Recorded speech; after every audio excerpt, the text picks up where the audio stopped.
Okay, things really got rolling in the last book.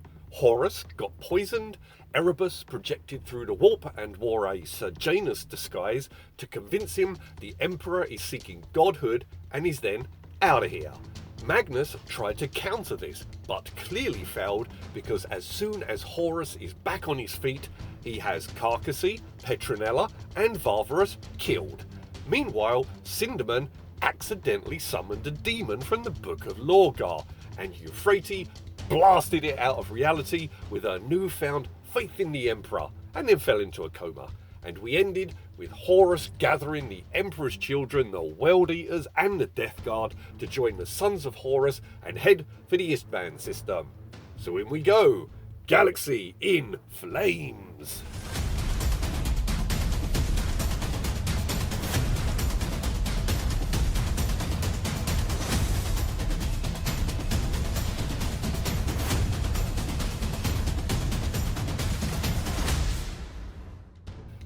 Cinderman is listening to an average schmo belt out a sermon on the God Emperor, wincing at the poor oratory skills of the man, but envying him his absolute conviction in his words. Cinderman has travelled the galaxy spreading the imperial truth, but is now having doubts about it.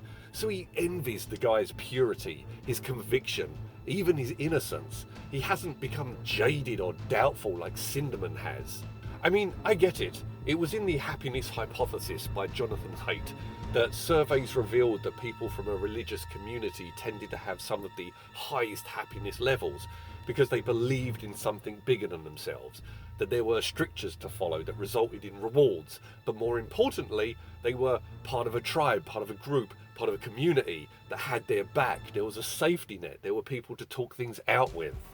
Oh, and on that topic, Euphrates is now a saint. Nice one. Oh, and the Jubal thing is still rattling around in people's heads. But back to Euphrates. This is going to piss the War Master off big time. He's intending to usurp the Emperor and become master of mankind. Taking the throne from a dude is tough at the best of times, but if the people you intend to become leader of worship that dude as a literal god, gonna be a bit tougher replacing him. Oops, and then the bolt of fire starts. Time to flee the age-old chestnut of religious persecution by a tyrant. So the preacher drags Cinderman off and they flee into the engineering areas, where they have lots of fellow followers. Of course they do. You're an immortal transhuman Astartes, bereft of illness and disease. All you need is your armour and bolter, and are top of the pile. Of course the Emperor isn't a god. But when you're a lowly peon toiling in the dark and the grim, day in and day out, unknown, unnamed, uncared for, well, maybe a little bit of God Emperor in your life gets you through the day. To the Astartes, no, he's not a god. He's just an even more potent version of me. He is to me as I am to you. For your average grunt in the bowels of the ship shoveling shit, of course the Emperor is almost mystically and infinitely above them. Horus is on the command deck and getting mad at the astropath because she warns him warp storms might cut them off from the Astronomicon. Cause yeah, she just opened up the portable warp storm Acme bag and tossed it out of the airlock to screw you over, dude. It's like being mad at the weatherman because it looks like rain tomorrow. But oh, it's not just local warp storm activity, it's galaxy-wide. Ouch. Okay, I see his justification in getting a little loose with his rage here. I didn't know that with astropath signals, it's not just the basic data, like a psychic fax, but the emotion in the broadcast can be just as informative as the text. For example, the signal from a Primarch that's all garbled, so you can't tell if he's complying with the orders, but she can sense the obedience and pride in it, basically confirming compliance. Nifty. So when the War Master says everything I do is for the good of the Imperium, and every action I take, no matter how violent or how cruel, is for the greater good of my people. maybe he really does believe this now. Maybe he's just self-justifying because of his arrogance and ambition. Maybe he's convinced that the Emperor really does only seek godhood, and then he's going to leg it and leave everything to burn. But then again, ruinous powers? So maybe he's taken a step in that direction, and is now just trying to convince himself that he's on the right track to stop any doubts manifesting and making him question his path. So Loken is training alone, dismantling a servitor, and Mercedes is leching away. Okay, I'm just going to go for a lech on 5th. And he is shirtless, of course. So you managed to get your shirt off. But he is alone. This is a nice contrast to the previous book, which also opened with the same scene, except Loken was with all of his mates, having some banter as they trained. Now it's just isolation and silence. Sinderman is concerned about the fact that they are bringing in the World Eaters, the Death Guard, and the Emperor's children to assist the Sons of Horus. Because that is an incredible amount of muscle to bring to bear, and they're not convinced it's for something normal in Crusade terms. Plus, the onboard crackdown, not just on the faithful, but also every civilian, especially remembrancers and iterators. The Age of Strife was made possible when the doubting voices were made silent. Yikes, there's something we need to remember for our current times. Every tyrant has risen by not just erasing people for speaking, but making people fearful to speak because of the consequences. And the event with the Book of Lorgar. Sinderman has spent his whole life telling everyone sorcery is bullshit, and then almost gets killed by it. And what saves him? The power of faith in some skinny remembrancer lass. Malachus limps in and ruins the party, telling Loken that civilians aren't part of the crusade and so they need to shut up. Basically, no more fraternising with the proles. Oh, let's other some people, shall we? Because that's never been a prelude to the most appalling crimes against the group of othered people, has it?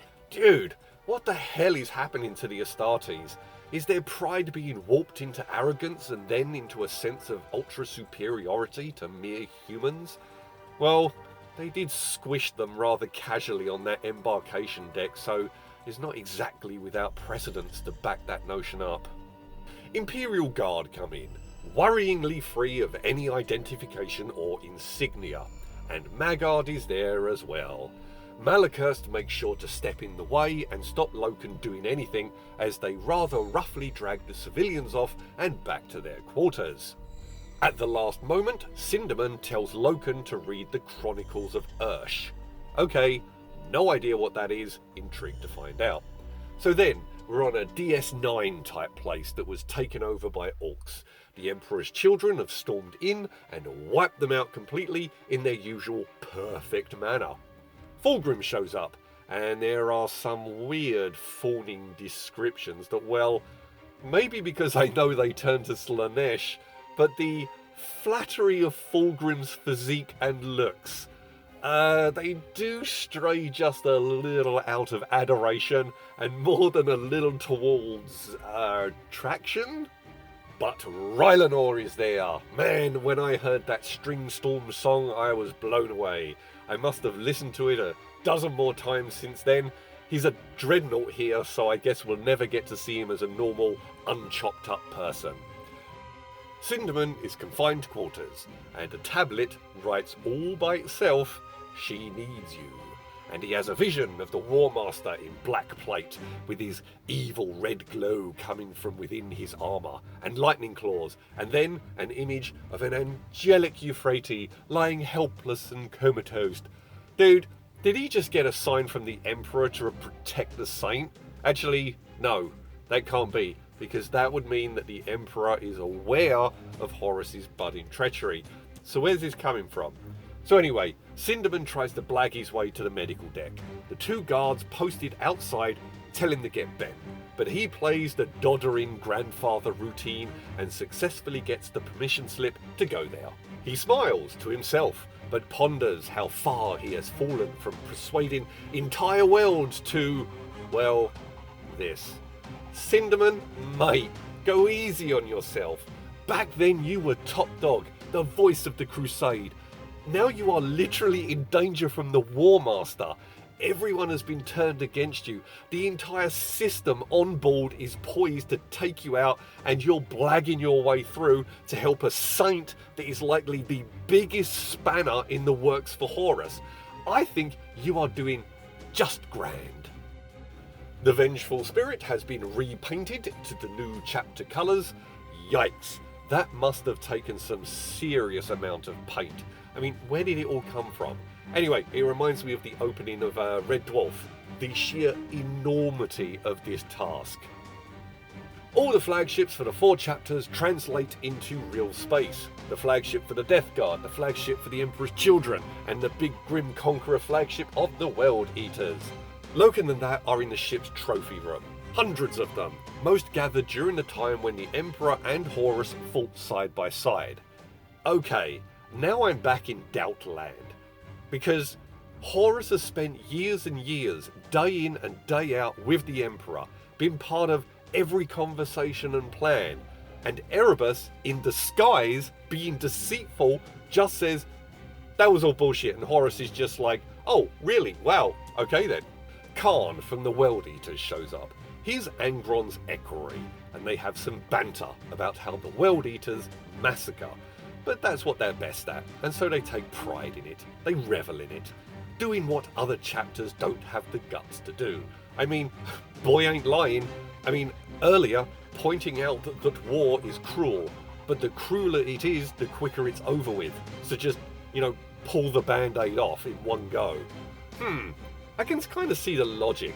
The longer a war goes on, the more suffering and misery are inflicted. Starvation sets in as supply lines are cut. Disease runs rampant as medical and basic needs are not met. Exposure. Maybe the World Eaters are actually, in a way, showing a kindness with their unremitting brutality, shortening the war to an afternoon of unprecedented slaughter, and then out. So now the War Master has a court, does he, with a big swanky throne made of basalt and banners everywhere. Wow, you take the leash off of that ambition and it just gallops all over the place, doesn't it? And then a sad bit, as Loken looks at Abaddon's pissy glare and realises that the grand idea of the Mournival is dead and buried. Angron shows up, and there's a description of how massively broad he is, as tall as the War Master, but much more bulky. But wasn't Angron supposed to be the empath Primarch? I mean, it was just the butcher's nails and the gladiator pits that countered it. Mind you, that's probably just human stereotype. I mean, empathic people tend to be portrayed as weak, as wimps. I guess no reason an empathic being can't be built like a brick shithouse. Anyway, Angron is all mood. And we're told how the World Eaters and the Emperor's Children couldn't be more different. One wins through aggression, the other through tactics and skill. Which is awesome, because when they turn to Khorne and Slaanesh, once again they are absolute opposites. The differences as a legion remain and become vaster when they turn to Chaos. So now we're with a Titan driver, who loves his work. He loves his Titan. Simple as. It's saved his skin numerous times, but he's worried because he's now with the god cult, and if he gets found out, the Princeps won't let him near a Titan ever again, and he may even be court-martialed. Wow, just being in this sect is now that punishable, but again, makes sense. Horus is going to have a harder time if he replaces a god rather than just a man, so best to get the religion out of his midst as soon as possible. But he'll pick his Titan over his faith though, so I guess it's not that strong. So Maggard is turning into an Astartes. He's puffing up and they are waiting to change his armour until he has a stable form. I was surprised by this. Recruits are usually kids or maybe teens, but then again, he has already accomplished so much as a warrior that I guess they made an exception. When he wowed everyone in the Nurgle swamp, he got on the radar, and then for killing Carcassy, he maybe got this as a gift. That's a hell of a crooked way to get to be a Space Marine though. What mighty deeds did you do to be granted gene seed at such a late age? What exemplary service to the Imperium? Well, I pinned down and put a bullet in a fat old remembrancer who wanted nothing more than murderers brought to justice, or at the very least called out for what they did. And then another surprise. Maggard really didn't like Petronella, because turns out he's grateful to the Warmaster for killing her. I guess her house did enslave him, and now he's on his way to kill the saint. Meanwhile, Sindaman gets his mates and makes for Euphrates in medical to protect her. So I thought Istvan was going to be something else. Turns out it's in full rebellion. One of Mortarian's ships exited the warp and picked up this weak distress call from like a couple of years ago. These things called the War Singers are on the loose. Horus now has a new swanky set of Terminator armour, fresh from Mars, with claws, and is chilling with Erebus, who is going to summon some warp entities for him to chat to. Sing, the astropath, is brought in as a sacrifice, and Horus accuses her of betraying him. What? How? A botched weather forecast? But it turns out it was she who sent the vision to Sindaman to get him off of his arse to defend Euphrates. Horus plunges his claws into her. Erebus does some blood doodles, and this shadow thingy called Sarkel manifests and offers him power. And Horus is like, yeah, what sort of power? Sarkel informs him that the Warp Boys made the Warp dark. That's how powerful we are. Horus is like, what? You did this? How about instead I just kick your head in? So he's miffed, but then they offer to make it so that his forces can travel freely. So let me see if I have this. Betray the Emperor, kill a bunch of your brothers, get countless multitudes slaughtered, sell your soul to chaos, and in return, we'll give you a one-time annual intergalactic bus pass. Horus is sliding quicker than I would have thought. And I would have thought he'd want something a little more significant than access to the Immaterium carpool lane. Sindaman and his boys, armed with pistols, enter the room, and Euphrates is there on an IV and is still out. And then Maggard darkens their door. Didn't know that it's been a whole year since she went into a coma. So Sindaman tells them to start blasting. Dunno why he has to have that pointed out. In the grim darkness of the far future, when someone starts to menacingly advance on you with a sword drawn and clear intent to kill you, empty that magazine. Maggard ducks into cover though, and comes out shooting, and he's a much better shot. And then we go all Pulp Fiction. You motherfucker!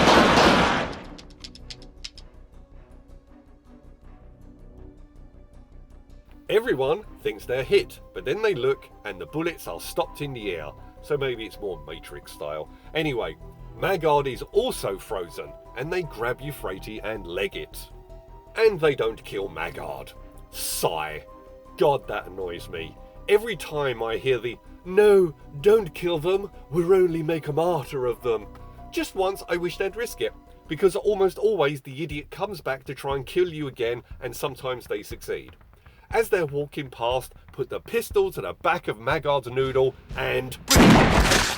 Oh, shit! Loken actually looks up the Chronicles of Hirsch, and turns out Sindaman wrote a secret message warning him that he can't trust the Warmaster and to look for the place where the crusade was at its nicest. The Strategium is the core of the crusade to Loken, so he pops by and detects a whiff of incense. Upon investigation, he finds a secret door behind a tapestry and goes in. He gets a vision of hell. Basically, each of the Chaos Gods running rampant and doing their thing. This understandably rattles him somewhat, but at least he knows what's at stake now. Anyways, at the edge of Istvan's system, the boys are wading in and butchering the troops they are encountering, but then this thing called a War Singer shows up, and as the book says, sonically dismembers bodies with what is called unmusic. Ew, that's grim. I'm intrigued to find out what the hell this thing is. There's also a great description of the blood of a fallen Death Guard. The coagulated blood like beads of melted glass. Really evocative. and then Eidolon gives this 300 style roar that actually takes the wind out of the war singer's sails, shuts her up, and then they chop her head off. Okay, Eidolon, where did that power come from? Did he just gain this, or has he been sitting on it the whole time? I mean, if it's something he's been practicing, I think everyone on the ship would have heard it by now. Anyway, I like the back and forth between the Emperor's children and the Death Guard. Your legion is too barbarous for me. And you're just a bunch of pretty boys too busy trying to look good to get the job done. But they've been friends forever. It's just friendly banter. They seem to be friends, yet he speaks to him in the most profane manner. Well, if you had read my study, you would know that this is how insecure heterosexual males used to bond. So Loken is coming out and Abaddon is there and starts questioning his loyalty, like, you don't know the meaning of the word. Just when I think Abaddon couldn't get any lower, he somehow manages to find another trapdoor accessing yet another sub-basement of douchebaggery. So Cinderman brings up a good point. If the Emperor protects, who protects the Emperor? The Astartes? Oh, the ones trying to kill the instrument through which he's enacting his will. Euphrates is a saint of the Emperor, and the Astartes, supposedly his boys, are trying to kill her. Loken is going down to the surface and he's worried, and we get even more foreboding and foreshadowing when he's told, don't worry, everything will be different after Istvan 3. No shit, Sherlock. Tarvitz is taking a stroll and checks out the rows of statues of the great Emperor's children heroes and is lamenting that although he greatly desires it, he will never be up there with them. Eidolon pops by and basically gives him the line from Aliens. He's just a grunt. Eidolon then lets Tarvitz into a lab full of organic monstrosities, and he is illuminated to the fact that Fulgrim is tinkering with the gene seed, adding things, mutating it, evolving, distorting. Of course, makes sense with the entire seeking perfection thing, like the Borg. We too are on a quest to better ourselves, evolving toward a state of perfection. So this is how he got his weird fudgy roar. It's not psyker, it's biology based, it's a sonic attack. Tarvitz is extended the offer of jumping on the slab and getting the treatment, but even though this will let him get the gifts that could well make him the huge hero he dreamed of being, he actually has some integrity and turns it down, and gets sent down to Istvan for his nobility. Dude, spot the trap. We're up to something hideously heretical. Want in? No? Okay, no worries. Oh, can you just pop down to Istvan for me? You know, just for a bit, no biggie. One lump or two, Mr. Burglar. We're back with Cinderman and the Titan drivers who shot at Magard, and the Bullets event is even now more Pulp Fiction when we get the line about, for the Emperor to enter your heart, you have to admit what you saw was a miracle. What just happened here was a fucking miracle. Chill, Jules, this shit happens. Loken and everyone gather. He's missing the Mournival, but then it's, no, this is the Brotherhood. It's the Legion. He looks across at all the different warriors with their heavy bolters and chainswords and jump packs, and seeing him taking pride in his brothers, you now know for certain it's going to get torn up in just a few seconds, and this is just to emphasize the sense of betrayal. To have your father figure, your Primarch, betray not only you, but the Legion you love. Loken knows something is up with the commanders, but you can love your Legion even if your leaders are idiots, like World War I. Your fellow lads in the trenches, despite the High Command being brainless bellends with nothing but contempt for your life as they walk you slowly into machine gun fire. Would this brilliant plan involve us climbing out of our trenches and walking very slowly towards the enemies? How could you possibly know that, Blackadder? It's classified information. The foreshadowing is getting really thick as Loken surveys the grizzled veterans and ponders that despite them being effectively immortal, only in death does duty end. And he basically hands over a death letter, asking that if he doesn't make it back, that Cinderman, Euphrates and Mercedes get checked in on. The reason being, they kept him honest. The Legion is changing, and anything that can keep the Astartes on track is to be protected.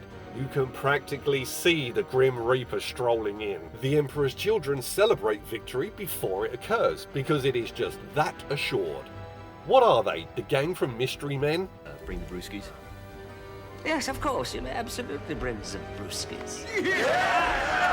Tarvitz skips out on the party and has a chat with Rylanor.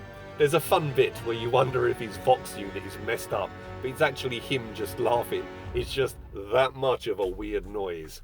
And Eidolon isn't leading the spear tip. For the first time ever, he isn't jumping at the chance for a ruck. And none of the units chosen have any of Eidolon's top commanders in them. Tarvitz wants to stay on board and find out what's going on, and asks if he can replace the guy who was killed and who coordinates the battle and comms from the command deck. The drop pod assault begins, and it seems weird that the Weld Eaters are coming down as well. Why would they need to cleanse their ranks? Death Guard, Sons of Horus, Emperor's Children. I can see these Astartes telling Horus to get bent and they stay loyal, so they need to be weeded out. But the Weld Eaters? I mean, well, you just point and shoot. They just plow in and slaughter whatever you aim them at. Do they even care who tells them what to kill, just so long as they get to do it? Although maybe that's not the reason. Angron might be getting rid of those who just aren't angry enough. Those who were hesitant about getting the nails. Those filthy cowards who only chopped up babies with chainsaws but didn't wear their heads as earrings afterwards. They have no place in this legion. So Tarvitz is having a wander and sees the cannon being loaded. The drop pods are on their way down. Why the preparations for a bombardment? So he asks a Mechanicum dude who reveals that they are prepping virus bombs for an atmospheric detonation. No. I don't believe it. It's not possible. Tarvitz almost poops infant felines. There's the obvious horror that they are going to slaughter their own, but also virus bombs are almost unimaginable to use on one's foes, let alone one's own, and on top of it, this bit was new to me, Tarvitz now knows that the War Master is behind it all because only the War Master and the Emperor before him can authorize the use of such a heinous weapon. So when did the Inquisition get that power? At this point in time, only the Emperor and his most trusted Primarch can use virus bombs. But in the 41st millennium, Inquisitors toss them about willy-nilly, like Krypton in Octarius. Tyranids might be heading towards the planet, virus bomb it. A dude at work has this one eye that seems to be looking at something else, virus bomb the whole system. Also, I've seen them portrayed as one bomb just wipes out the whole planet, but it seems it takes a large fleet, and numerous bombs dropped all at once to get the effect, revealing the extent of those who were sided with Horus in order to do this. Meanwhile, on the surface, the War Singers are proving to be a real pain. They're like the necromancers from Raised by Wolves, just blasting with sonic attacks that cause wicked mayhem.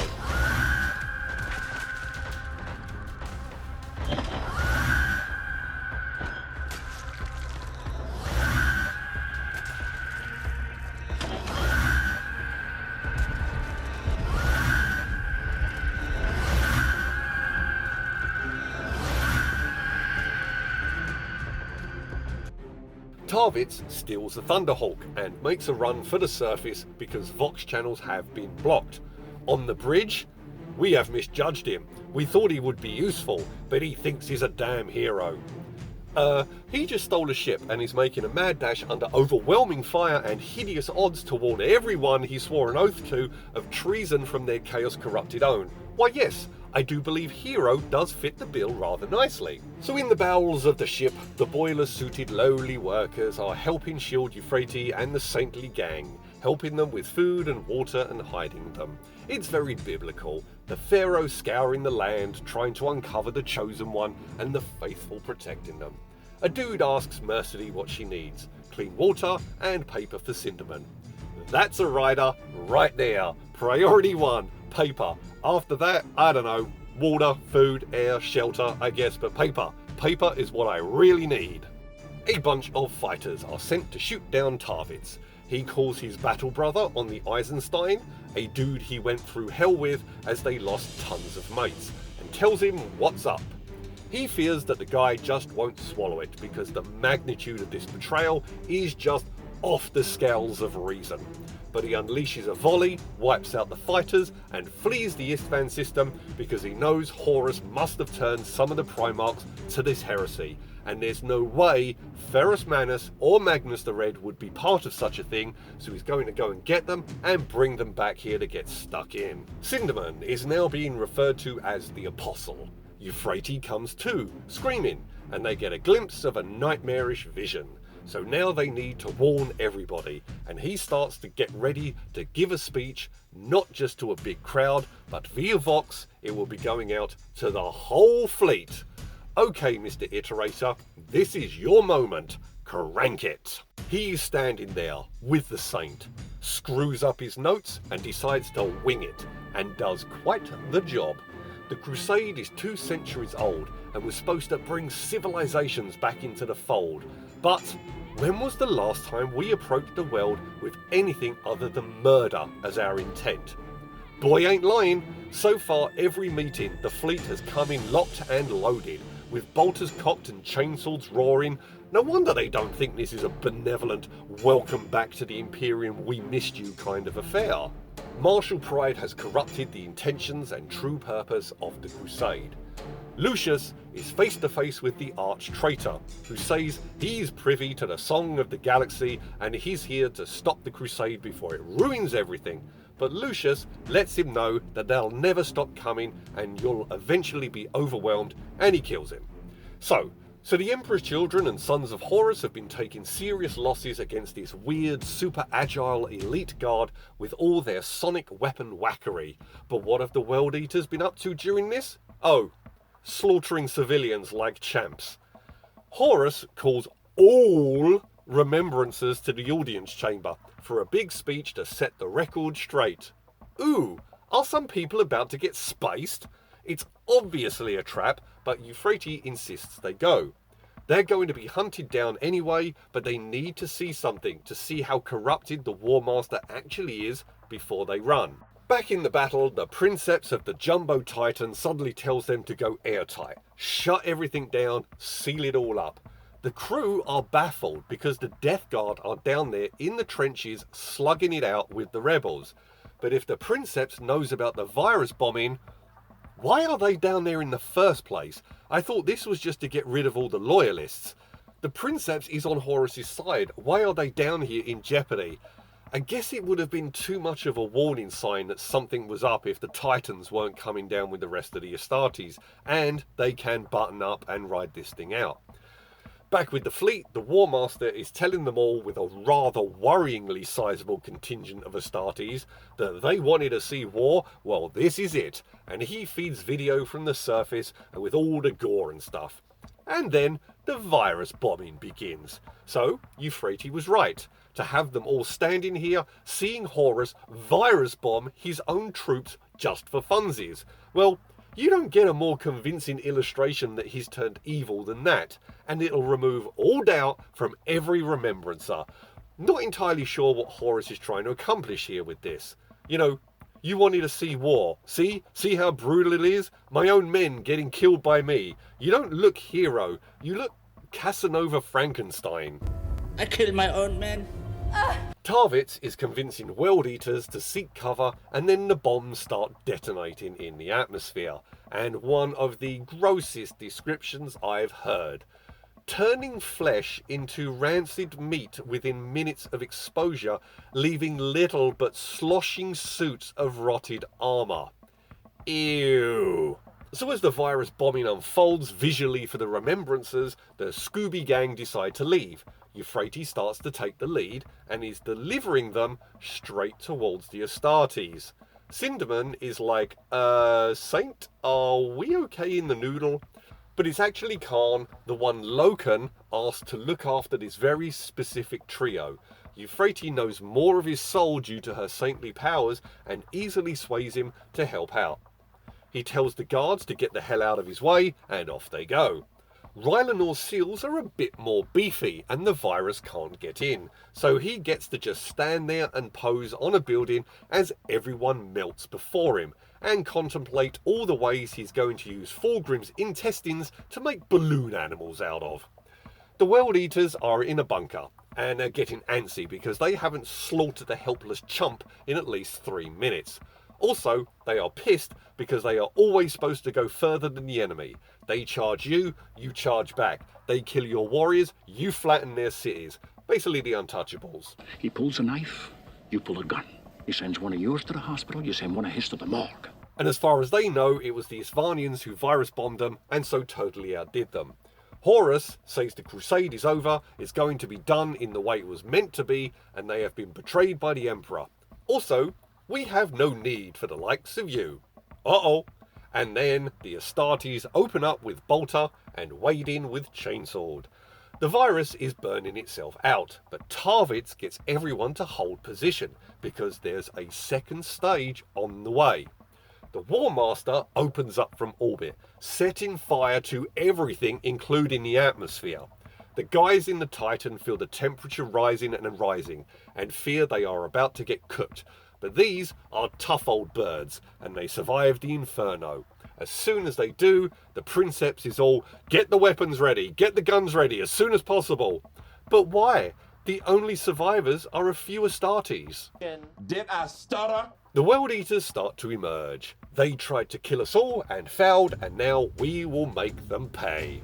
And suddenly, World Eater Thunderhawks are screaming down and opening up on them. They take this remarkably in stride. Heavy weapons, get some fire up there, will ya? You know, because it's just an average day in the World Eaters. Your Primarch conspires with the War Master to prank you by sending you down to the planet and then virus bombs it, and then your Battle Brothers decide to play a game of paintball with bolter fire, but use Thunderhawks because, you know, they're total seal clubbers. They shoot down a Thunderhawk. Yay! Angron emerges. Yay! So Horus is having a mini meltdown on the bridge because of Angron breaking orders and going down to the surface. Okay, I don't see the heresy going that well because you are taking on the Emperor. You're also taking on half of the Primarchs and half of the Astartes and the Imperium. You're going to need to be like a real galaxy brain genius to pull this one off. And you failed to see Angron was angry and fled down to the planet to do angry things. My lunatic angry brother got angry and lunatic and fled down to the surface of the planet to go angry lunatic? Damn! How could I have not seen that coming? Abaddon has a little meltdown when Horus tells him he's not leading the troops down onto Istvan. Not sure how his power armor contained the boner he got from the thought of going down to the planet and slaughtering everyone. In the hangar, Krux and Maggard shoot each other up and then switch to a melee duel. And it's the classic balance of the vitality of youth versus the experience of age. Krux starts to falter, however, and then Cinderman grabs the drop pistol and intervenes, allowing Krux to plunge his blade into Maggard's brain. Wow, Krux is quite the warrior if he can find and hit such a teensy tiny target. There's an argument on the bridge of the Titan. We serve the Emperor versus the Emperor has turned his back on us. I wonder if people's ease in accepting this is due to the Emperor being such a massively powerful, overwhelming figure.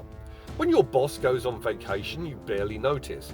When the God Emperor bows on you and returns to Terra, leaving the Crusade, well, maybe that leaves a bigger hole in your life. Feels more like a betrayal because of his absence. With such a hole in your soul, someone just says, he's betrayed us. Yes he has, the bastard! Tarek and Loken thought they'd go out on some alien world, or defending Terra, something that the Remembrancers could really weave a solid epic about. And now they lament that they are just going to be killed by their own battle brothers. And they've dropped the chapter name. We're the Lunar Wolves, Garvey. We can do anything. Even the narrator has dropped the Sons of Horus and is referring to them once more as the Lunar Wolves. Dude, when the narrator tells you you're done as a Son of Horus, believe it. Euphrates and the gang are on a Stormbird and head out, and she just points out a ship and goes, that one there. And without a pause, Khan sets course for it. A nice one from Euphrates here. Mercedes is all down and wondering how we can survive this, but then Euphrates sets her straight. We have just as much a voice in this universe as the War Master, and that's how we will defeat him. Yes, nice one. Love that optimism. Garrow gives them a ring and asks what's up. and Khan says he's no longer with the chapter because he can't be down with what the War Master is doing. They're mates, so Garrow accepts this and lets them on board. Back on the planet, the Loyalists have been holding out for 3 whole days. They have pulled down all the exquisite art and are using it as barricades. Great image there, armoured Astartes situated behind Michelangelo's David and such. They're running low on supplies and ammunition and Astartes, but reckon they'll hold out long enough to send Angron scurrying away. Yeah, don't see that happening. Lucius is stoked to fight the Emperor's children, finally a foe he can respect. But what threw me was how Loken and the Loyalists look at their foes. I thought they might be having trouble killing their brothers, who, let's be honest, are only following orders. The War Master says you are traitors, you need to go down. But really, they're happy to kill them because they are idiots. The War Master said that and you just believed it? You're a moron, an embarrassment to the chapter and the Astartes. I'm going to have to kill you now because you are such a grievous, gullible twat. The battle gets hectic, and the first chaplain and Lucius have a crazy duel that ends with him chopping his head off and keeping it as a keepsake. He taunts them later using the fox, but then offers to sell everyone out. What the hell, Lucius? I bet it's because despite his bravado, he knows if he stays on this side, Angron will kick his ass. Lucius can't lose. He's the best there is. If he switches to the winning team, see, I didn't lose, I never lose, I'm the best. I totally would have whooped you, Angron, no, and Horus and Fulgrim, totally, no doubt about it, because I'm the best. Lucius says it's that he wants to get back in the Legion and he'll let them in to get a swift and decisive victory for it. Dude, they are selling out half the Legion, and that included you. You don't think they're just gonna top you on the sly back on the ship? Again, I'm not buying it that it's just to get back in the Legion. He just knows he'll get beaten, and then he'll have to die knowing he's not the best. Remember that Simpsons where Bart keeps annihilating Homer at that console game and mocks him relentlessly about it? So Homer in secret trains with an arcade expert, and as he's wasting Bart, he gets called away and Bart, knowing he can't beat him anymore, retires from the game forever, his undefeated streak intact. Loken and Khan get into it. The World Eater is just a rage beast and gets impaled on the dozer blade of a tank. On the bridge, Horus is ragging on Fulgrim because he swore Ferrus Manus would join them, and he's apparently blown them off. Ferrus is apparently vital to the plan. Tarvis comes across Lucius and he's killed all the guards on this flank. They duel, and Tarvis is getting annihilated until he gets close and melee, fists and such. Lucius is about to go down, and then a bunch of dudes show up, open fire, but he manages to jump out of a window and escape. Loken, Abaddon, everyone, all face off, and everyone gives their listen to reason speech. Come on! I'm listening to reason. But nope, everyone is entrenched and the fight begins. Axeman kills Torgadon, Loken is about to get killed by Abaddon, and then the big titan walks into the building, causing it to collapse. The War Master is pissed and wants the entire city erased from existence and orders a bombardment. Little Horus is pretty rattled, and the others decide to keep an eye on him. They know the rest of the fleet will be coming their way, they've managed to waylay Guilliman and some of the others, so they have the numbers for now, despite all the losses on Istvan. Where are they going next? First, a little fun on Istvan 5, and then straight to Terra. Horus is now definitely gone. He's just possessed by ambition and the desire to kill his father. I think he thinks he knows why, but he's just yelling in his own brain that it's to save the universe. And I, just happen to become Master of Mankind. Okay, that was Galaxy in Flames. A very enjoyable book. I am now eager to listen to Flight of the Eisenstein. Next one up.